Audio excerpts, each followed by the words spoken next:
একটি সবল শক্তিশালী প্রাণী দুর্বল আর একটা প্রাণীর উপরে আঘাত করেছে দুনিয়াতে।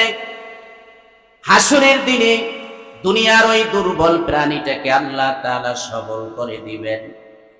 সবল হইয়া যেই প্রাণীটা তাকে আঘাত করেছিল, হাসরের দিনে সেই পাল্টা আঘাত তার পক্ষ থেকে সে করে দিবে। এইভাবে আল্লাহ তাআলা মানুষ এবং জিন জাতি বাদ দিয়া বাকি প্রাণীর মাঝে আল্লাহ তাআলা বিচার করবেন। একটা পর্যায়ে যখন বিচার শেষ হয়ে যাবে, আল্লাহ তাআলা সব প্রাণীদের কি বলবে, সবাই মাটি হয়ে যাও, কুনু তুরাবা। সব প্রাণী মাটি হয়ে যাও।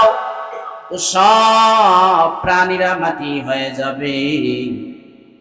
এই অবস্থা যখন কাফের, মুশরিক, বেঈমান, নাস্তিক, মুরতাদরা দেখবে, তখন তারা যেই কথাটা আল্লাহকে বলবে সেই কথা আগাম আল্লাহ জানায় দিয়েছেন।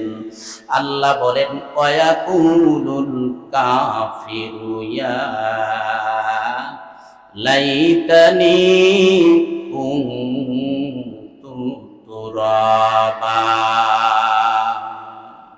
ওই দিন সব প্রাণীর বিচার এভাবে দেখে যখন সব প্রাণীরা মাটি হয়ে যাবে, তখন কাফেররা বলবে, হায় আজকের আমরাও যদি মাটি হয়ে যেতাম, তাইলে রবের সামনে আজকের আমাদের এই বিচারের আসামির কাঠ করায় আমাদের দাঁড়ানো লাগতো না।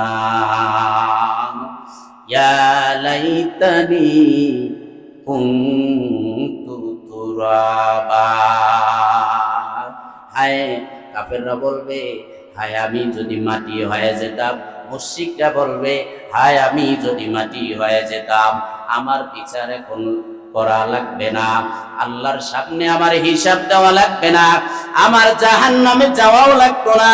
আজকের যদি আমি মাটি হয়ে যেতাম, তাইলে আমার আজকের আল্লাহ তাআলার সামনে সব জীবনের হিসাব দেওয়া লাগতো না। এইভাবে আল্লাহ তাআলা সব প্রাণীর বিচার হাসরের দিনে করবেন। এরপরে মানুষ এবং জিনদের বিচার আল্লাহ করবেন।